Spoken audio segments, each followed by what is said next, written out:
Hello everyone, welcome to our channel Legal Mind Map. So today in this video we'll cover patentable inventions and non-patentable inventions. हम इसमें patentable inventions को अच्छे से cover करेंगे, non-patentable को अच्छे से कवर करेंगे और case law कवर करेंगे हम. हमारा ये है Patents Act 1970, intellectual property rights हमारा subject है. So let's start our video. सबसे पहले हम बात करेंगे इन्वेंशन का मीनिंग, ठीक है ना. Under the patents act 1970 as per section 1J of the Patents Act 1970, an invention is defined as a new product. Invention क्या है? एक नया प्रोडक्ट है या फिर एक कोई नया प्रोसेस है जो उस प्रोडक्ट को बनाने में इन्वॉल्व हुआ है, ठीक है. कोई ऐसा स्टेप है जो केपेबल है कि हम उसे इंडस्ट्रियल यूज कर सकते हैं, इंडस्ट्रीज में अप्लाई कर सकते हैं, उसे एक अच्छे यूज में लेकर आ सकते हैं, डेवलपमेंट में लेकर आ सकते हैं, ठीक है. So definition form the foundation for the determining what qualifies as an invention that can be patent. तो ये डेफिनेशन किस लिए है? ये बताती है कि क्या चीजें पेटेंट हो सकती है. तो आपको डेफिनेशन से एक समझ आ गया हो कि यूनिक चीजें और जो डेवलपमेंट के प्रोसेस में आगे काम है वो चीजें पेटेंट हो सकती है. अब आगे और समझेंगे इस चीज को.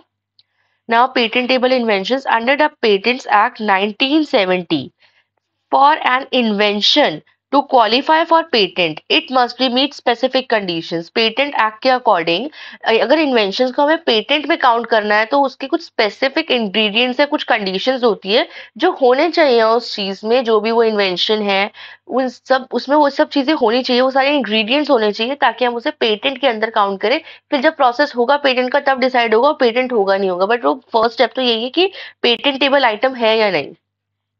So these conditions are essential to ensure the only genuine innovation. मतलब ये जो conditions है ये make sure करती है कि सिर्फ genuine और innovative और useful advancements जो है ना चीजें वो पेटेंट उन्हें पेटेंट ग्रांट किया जाए, are granted patent protection. तो अंडरस्टैंड करते हैं अब डिटेल में हम. सबसे पहले आती है जो पहला इंग्रेडिएंट है जो एक पेटेंटेबल चीज में होना चाहिए, एक इन्वेंशन में होना चाहिए, वो है नोवेल्टी यानी कि न्यूनेस, जो पब्लिक डोमेन में ना हो, एकदम न्यू हो, ठीक है, जिसे दुनिया ने जाना ही ना हो कि ऐसा भी कुछ हो सकता है, या फिर आइडिया भी हो but no one can make it, कोई बना ना पाया हो, ठीक है, ऐसा लगे कि it was impossible to do, ऐसा कुछ, और वो आगे चल के हेल्पफुल भी हो. Helpful is also a thing जो बहुत इंपॉर्टेंट मैटर करती है यहाँ पे, ठीक है. तो invention must B entirely new. It should not have been disclosed to public in any form of written or oral or practical use before the date of filing. मतलब date of filing से पहले public domain में होना ही नहीं चाहिए ये. This ensure that only invention that contributes something original to the world or of knowledge quality qualify for patent. यानी कि जो इन्वेंशन हम दे रहे हैं, ऑफर कर रहे हैं, वो वर्ड में ऐड हो रहा है, एक नॉलेज ऐड कर रहा है, ठीक है. हम वर्ड को एक तरीके वर्ड को नॉलेजेबल चीज दे रहे हैं और वो क्वालिफाई कर रहा है एज अ पेटेंट. तो इसका जो रेलेवेंट सेक्शन है वो है section 2(1)J, definition of invention के अंदर. एग्जाम्पल जैसे क्या है, पेटेंटेबल में एक मशीन है जो प्योरीफाई करती है वाटर को और साथ में ही जनरेट करती है generates electricity using solar power which has not been seen और डिस्ट्रॉयड बिफोर, जो कभी पहले कभी देखी नहीं है, इट्स अ न्यू थिंग. तो इस तरीके की कोई चीज हो गई. और अगर हम नॉन पेटेंटेबल की बात करें तो एक non water purifier is slight colour a slight color modification but no technical improvement. तो एक ऐसा जो water purifier is very common thing, अब इसे कोई पेटेंट कराना चाहेगा तो दैट्स नॉट पॉसिबल, ठीक है. तो वो पेटेंट में आएगा ही नहीं आप कराना भी चाहो तो. नाउ इन्वेंटिव स्टेप जो कि नॉन ऑब्वियस है, यानी कि वो पेटेंट ऐसा होना चाहिए जो हर कोई ना बना ले रहे तो बहुत इजी था, हम भी बना लेंगे, इसमें कोई बड़ी बात नहीं है. It should be non obvious, ठीक है, डिफिकल्ट होना चाहिए वो. The invention must involve a significant technical advancement और an economic benefit that is obvious to a person skilled in a field. A routine is not obvious to a person skilled in a field. A routine is a predictable improvement does not qualify an inventive. यानी कि just improvement या modification को हम patent पे नहीं count कर सकते, एकदम फुली न्यू चीज होनी चाहिए, वो न्यू एक न्यू इन्वेंशन होना चाहिए, वो उसके अंदर नॉन ऑब्वियस चीज होनी चाहिए कि ये तो किसी और की बस की था ही नहीं, ये तो इसी पर्सन ने करके दिखाया है, ठीक है. सो रेलेवेंट सेक्शन क्या है? Section 2(1)(JA), definition of inventive step. Now key aspects, the invention must show technical advancement. यानी कि जो इन्वेंशन है उसमें टेक्निकली कुछ चीजें बहुत अच्छी बेहतर दिखाई जाए, अगर किसी चीज से इंस्पायर होके भी बना है वो तो, ओवर अ प्रायर आर्ट. यानी कि एग्जिस्टिंग नॉलेज, अगर कोई एग्जिस्टिंग नॉलेज यानी वर्ल्ड में वो नॉलेज उस चीज के बारे में ऑलरेडी है कि ऐसा कुछ हो सकता है बट हुआ नहीं है, या फिर अगर ऐसा कुछ प्रेजेंट भी है बट उसको और ज्यादा एडवांस बनाया गया बट इस तरीके से कोई और उसे कर नहीं सकता था ऐसा। It should solve a problem in a novel way और इंट्रोड्यूस एन इनोवेटिव अप्रोच, यानी कि जो प्रॉब्लम को सॉल्व करे बहुत ही अलग तरीके से सॉल्व करे, और मतलब उसमें एक अच्छा एक न्यू अप्रोच होना चाहिए। ठीक है, it must not be something easily deduced by someone with technical knowledge in the field, यानी कि किसी ने बहुत इजीली उसको क्रैक कर दिया है, बहुत इजी, जिसको भी टेक्निकल नॉलेज थी वो आराम से बना सकता है, ऐसा नहीं होना चाहिए। एग्जाम्पल्स है पेटेंटेबल का, a smartphone battery that charges fully in 10 minutes. कोई स्मार्टफोन बैटरी है जो 10 मिनट्स में फुली चार्ज कर सकती है यूजिंग यूनिक केमिकल कॉम्पोजिशन, ठीक है, unique way. Now non patentable में क्या हो सकता है, जैसे एक बैटरी चार्जर है with slightly longer cable but no technical innovation, तो इट ऑफ कोर्स उसे हम नहीं कर सकते, it is non patentable. Now industrial applicability यानी कि यूटिलिटी, ओके। तो जो the invention must be practically useful, यानी कि जो इन्वेंशन है वो ऐसा नहीं है कि बस अच्छा लग रहा है रख दिया, it should be useful in different ways.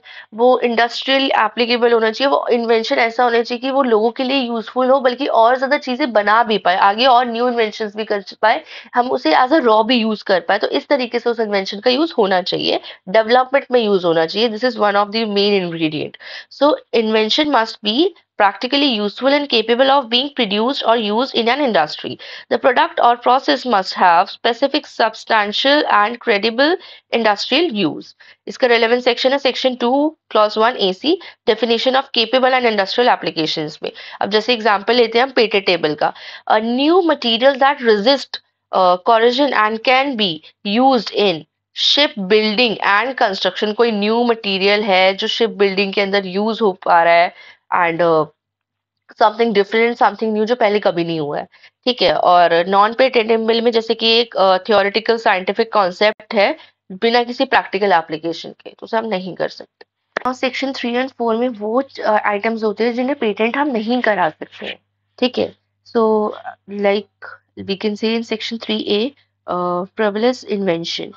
This refer to inventions that are not practically possible or feasible, जो practically possible ही नहीं है और feasible भी नहीं है। जैसे कोई मशीन है जो पूरा टाइम forever एक ही constant motion में वर्क कर रही है, never ending source हो गया एक तरीके का, विदाउट एनी एक्सटर्नल एनर्जी, वो भी यानी perpetual motion में। ठीक है, so such invention are not considered patentable because ये कोई यूज भी नहीं आए मे बी, या फिर यूज आए भी तो दिस इज प्रैक्टिकली पॉसिबल नहीं है। ठीक है, सेक्शन 3B की हम बात करें, इन्वेंशन अगेंस्ट मोरालिटी और पब्लिक ऑर्डर, जो भी इन्वेंशन मोरालिटी और पब्लिक ऑर्डर के अगेंस्ट है वो भी हम पेटेंट में नहीं रख सकते हैं। जैसे invention that could harm society, go against the ethical principles और पोज और थ्रेट टू पब्लिक ऑर्डर, ऐसी कोई बहुत भयंकर वेपन बना दिया, कोई बहुत ऐसी चीज बना दी जो सोसाइटी को हार्म कर सकती है तो अच्छा इन्वेंशन, यानी मतलब लाइक कह सकते हैं कि एक इन्वेंशन है but still it is like very harmful, तो उसे हम कैसे कंसिडर करेंगे पेटेंट में, वो मुश्किल है। जैसे कि कोई वेपन है जो मास डिस्ट्रक्शन के लिए काम आ रहा है, तो उसे हम पेटेंट के लिस्ट से एक्सक्लूड कर देंगे और ऐसी चीजें हम पेटेंट करेंगे ही नहीं। ठीक है, now section 3C, mayor discovery of a scientific principle, जैसे कि discoveries like natural phenomena, example gravity और मैग्नेटिज्म आर नॉट कंसिडर्ड, ये भी इन्वेंशन में कंसिडर नहीं होती बिकॉज ये ऑलरेडी एग्जिस्ट करती है नेचर में। ठीक है, now section 3K, algorithms of or software without hardware, यानी प्योर एल्गोरिथम्स जो होंगे सॉफ्टवेयर के without any integrated with physical hardware, तो उन्हें भी पेटेंट नहीं करेंगे हम, क्योंकि जैसे कि एग्जांपल है stand alone computer program would not qualify unless tied to a specific machine और प्रोसेस, यानी कि सॉफ्टवेयर है उसे हार्डवेयर के साथ जब तक मतलब फिजिकली हम उसे प्रैक्टिकली देख नहीं सकते चला के, तो हम पेटेंट नहीं कर सकते उस चीज को। Now section 4, invention related to atomic energy, any invention that directly related to atomic energy is typically excluded from patents to ensure it remains under governmental control, यानी कि कोई भी ऐसा इन्वेंशन है जो डायरेक्टली रिलेट करता है एटॉमिक एनर्जी से, उसे पेटेंट से एक्सक्लूड कर देते हैं हम, क्योंकि उसे हमेशा गवर्नमेंट कंट्रोल के अंडर ही रहना जरूरी होता है, वो सेफ्टी और रिस्पॉन्सिबिलिटी के लिए किसी के हाथ में नहीं दे सकते हम कि उसने बनाया उसके हाथ में रहेगा। ठीक है, अब आता है real life example of patentable invention, यानी कि जैसे कि टच स्क्रीन टेक्नोलॉजी की बात करते हैं, ठीक है। So the the capacitive touch screen technology as used in modern smartphone, यानी जब टच स्क्रीन फोन आए थे या टच स्क्रीन आया था तब उससे पहले हमें नहीं पता था ऐसा कुछ होता है, ठीक है ना। हमारे लिए भी एकदम से एक न्यू चीज थी कि अच्छा ऐसा भी होता है, इस तरीके से भी चीजें चल सकती है। तो किसी ने इतना दिमाग लगाया ही नहीं था, right. So is an excellent example of the patentable invention. ठीक है, जैसे एनालाइज करें तो इसमें नॉवेल्टी आ जाता है, यानी एक न्यूनेस आ जाता है। एक पहली बार किसी ने इंट्रोड्यूस किया था, इट वाज नॉट कि हर किसी कोई भी कर सकता था। ठीक है, न्यू आइडिया था एक, और पब्लिक डोमेन में था ही नहीं ये चीज पहले। देन इन्वेंटिव स्टेप आ जाता है इसमें, कि इसके अंदर कॉन्सेप्ट्स था एक like capacitance and human interaction in a way that was not obvious, कोई obvious नहीं था ये। और डेवलपमेंट की तरफ भी लेके गया, और बाद में और गैजेट्स बने और टाइप की चीजें आई इसकी तरीके से। दूसरा इंडस्ट्रियल एप्लीकेशन, इसमें एप्लीकेबिलिटी थी। जो इन्वेंशन था उसने इमेंस इंडस्ट्रियल यूटिलिटी, मतलब बहुत ज्यादा ग्रोथ किया इसके बाद। टच स्क्रीन फोन से अब पूरी दुनिया ही ऑलमोस्ट स्मार्टफोन पे आ गई है, ठीक है ना। एक स्मार्टफोन नाम मिल गया हमको, और अब almost everything is coming with touch screen. ठीक है, सो बहुत ज़्यादा ग्रोथ हुआ है इसके बाद, इंडस्ट्रियल एप्लीकेबिलिटी तो काफ़ी ज़्यादा बढ़ी है। फिर अब आ जाते हैं हम केस लॉ पे। जैसे केस लॉ था हमारा एप्पल वर्सेस सैमसंग, ठीक है। सो बहुत ही कॉमन नेम है, हम सब जानते हैं इन नाम के, इन लाइक दोनों स्मार्टफोन कंपनी के बारे में। So nature of the dispute, the legal battle between Apple and Samsung was a part of global patent war, यानी कि एक बहुत बड़ा पेटेंट वॉर था इसमें। ठीक है, स्मार्टफोन टेक्नोलॉजीज के ऊपर था और दोनों के बीच था। दोनों कंपनियों ने एक दूसरे को अक्यूज किया था, each other of infringing on patents related to design and functionality, यानी कि डिजाइन और फंक्शनैलिटी को रिलेटेड दोनों कंपनीज ने एक दूसरे को इन्फ्रिंजमेंट के लिए अक्यूज किया था। सो रूलिंग इन साउथ कोरिया, यानी कि जो सैमसंग है, ठीक है, in 2012 Seoul court ruled that both companies, sorry जो ये जो इंसिडेंट है ये साउथ कोरिया का है, जो एक कोर्ट में केस चला था। तो both companies had violated each others patent. तो वहां के जो कोर्ट ने डिसीजन दिया था कि दोनों कंपनीज ने एक दूसरे के पेटेंट को मतलब वायलेशन किया है। ठीक है, सो डैमेज जो अवार्ड हुई थी वो हुई थी, एप्पल वाज अवॉर्डेड टू पे, जो मैं आपको इंडियन अगर मैं आपको करेंसी में बताऊं तो ₹14.7 lakh, which is 17,650 for infringing to Samsung wireless technology. और क्या एप्पल ने क्या इन्फ्रेंज किया था? Samsung wireless technology patent. And Samsung was order to pay ₹18.3 lakh for infringing Apple's bounce back technology. तो ये दोनों ने इन्फ्रेंचमेंट के ऊपर इनको डैमेजेस पे करने पड़े थे एक दूसरे को। ठीक है, now the partial product ban, Apple iPhone 4 and iPad 2 ban हुआ था, और जो सैमसंग था वो उसका Galaxy S2 and Galaxy nexus smartphones, Galaxy tab and Galaxy 10.1 tablet. अब जो इम्पोर्टेंस है इस केस की वो समझ लेते हैं। Highlighted the complexity of patent disputes in tech industry. तो टेक इंडस्ट्री के लिए काफी बड़ा केस था ये। Demonstrated how intellectual property laws can impact global product availability and competition. और जो सेटलमेंट था इनका वो कैलिफोर्निया में हुआ था। After years of litigation, Apple and Samsung reach to an agreement to settle all remaining claims. Both parties informed the US District Court in California about their decision and to end the dispute. So इसका impact क्या था? Mark to the conclusion of one of the longest and most high-profile patent dispute in technology sector and reinforced the importance of patent protection for technological innovations. तो इस case में काफी कुछ चीजें सिखाई थी। अगर आप इस केस को पढ़ेंगे भी, लाइक जाके भी अगर आप गूगल पे एक बार सर्च करके इस केस की पूरी हिस्ट्री निकालेंगे पढ़ेंगे, तो काफी लंबा केस चला था और काफी सारी चीजें इसके अंदर कवर हो गई थी। बट मेरे को अभी पेटेंट की वीडियो बना रही हूँ तो मुझे उस पर्सपेक्टिव से आपको दिखाना, तो इसलिए मैंने छोटे में डाला है इस केस को। बट अदरवाइज काफी इंटरेस्टिंग केस है अगर आप इसे पढ़ेंगे तो। Now patentable invention are as per section 3 of the patent acts. The patents act 1970 specifies invention that are excluded from patent protection under section 3.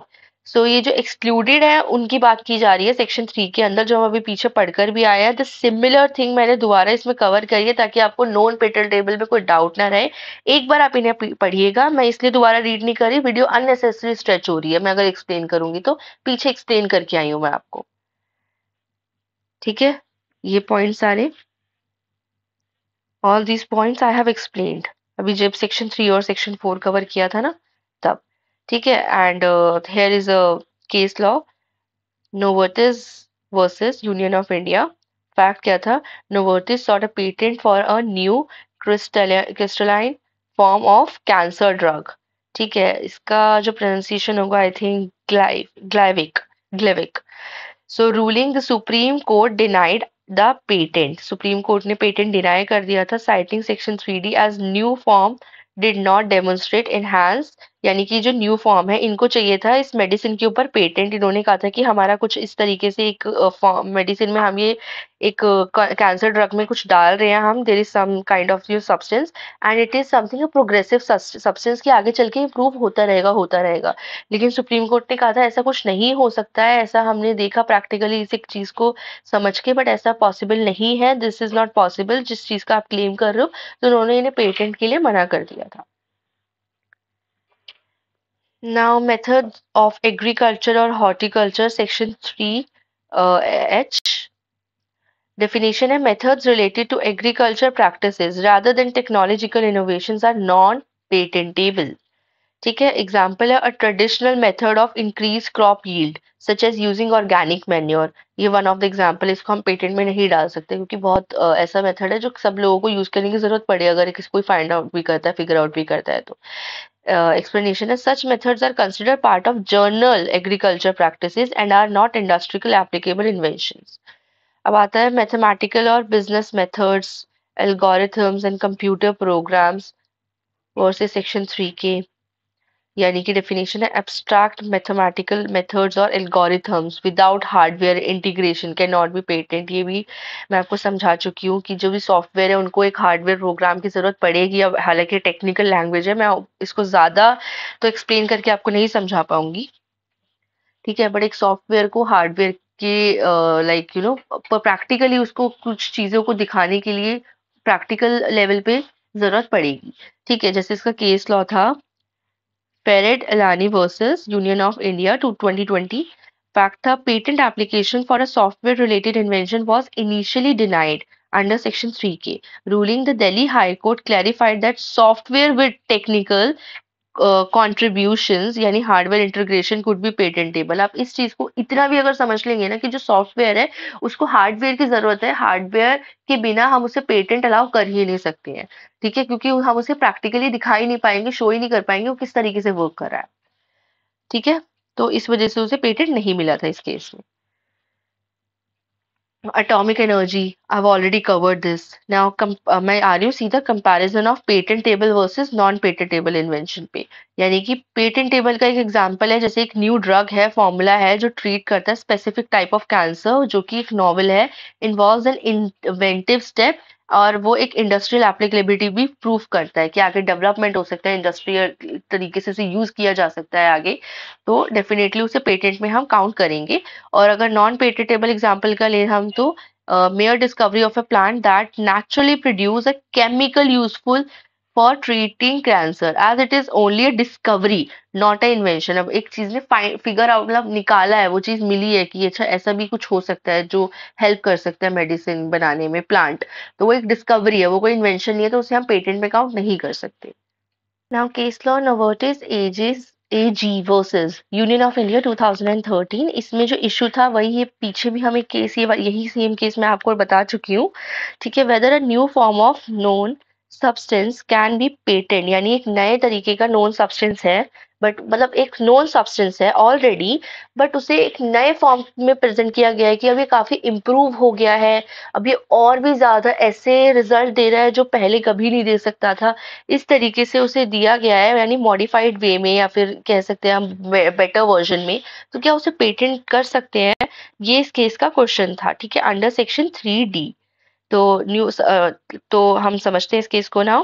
Fact of the case, Novartis AG filed a patent application. उन्होंने एक patent application file की थी in India for beta crystalline form of imatinib mesylate marketed as Gleevec.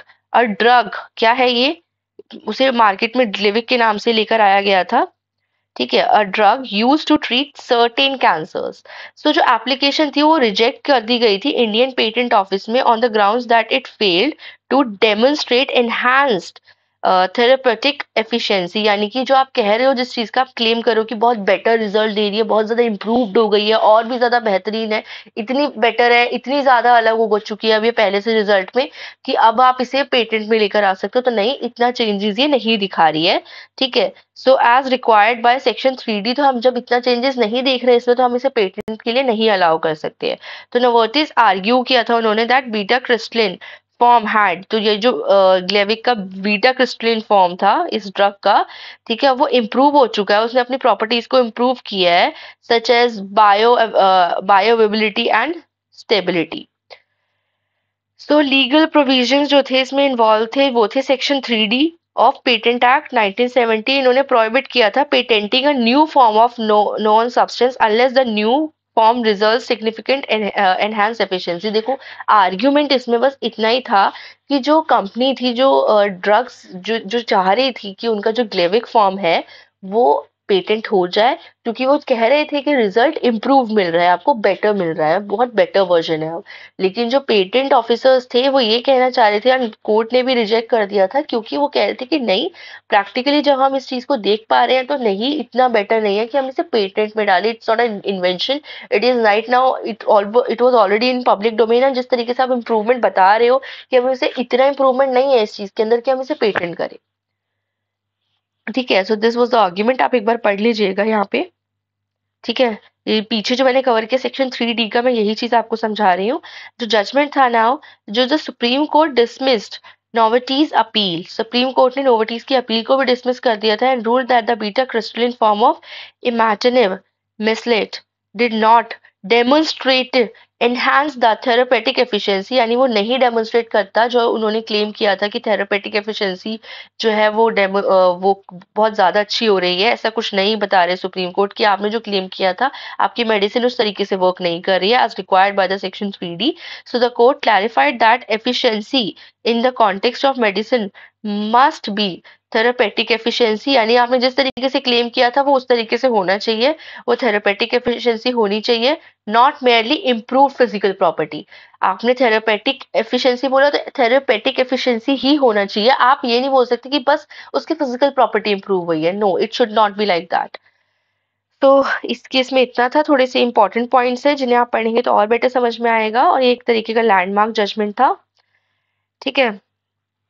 So I hope आपको समझ आया होगा। इस case में काफी डिफिकल्ट वर्ड्स थे जो साइंटिफिक, मतलब ऐसे वर्ड्स थे जो मेडिसिन के लिए यूज होते हैं, इसलिए मुझे थोड़ा डिफिकल्ट भी हुआ प्रोनाउंस करना इनको बार बार देख कर भी। और आप भी अगर इस केस में थोड़ा इन शॉर्ट भी अगर एग्जाम में लिख कर आएंगे एक दो वर्ड्स याद करके, तो I think you it will be enough for you. That's it in this video. I hope आपको वीडियो समझ आई होगी। इस वीडियो में काफी ज्यादा टेक्निकल वर्ड्स थे, बहुत डिफिकल्ट थे, खास करके एग्जांपल्स में कुछ केस लॉज ऐसे थे जिसमें बहुत डिफिकल्ट वर्ड्स थे, बट स्टिल आई होप आपको वीडियो समझ आई होगी। Please don't forget to like, share and subscribe. मैंने पूरी तरीके से कोशिश की है जो बेस्ट कंटेंट और जो बेस्ट एक्सप्लेनेशन मैं आपको दे सकूं, मैं प्रोवाइड कर सकूं, मैंने आपको प्रोवाइड की। Thank you.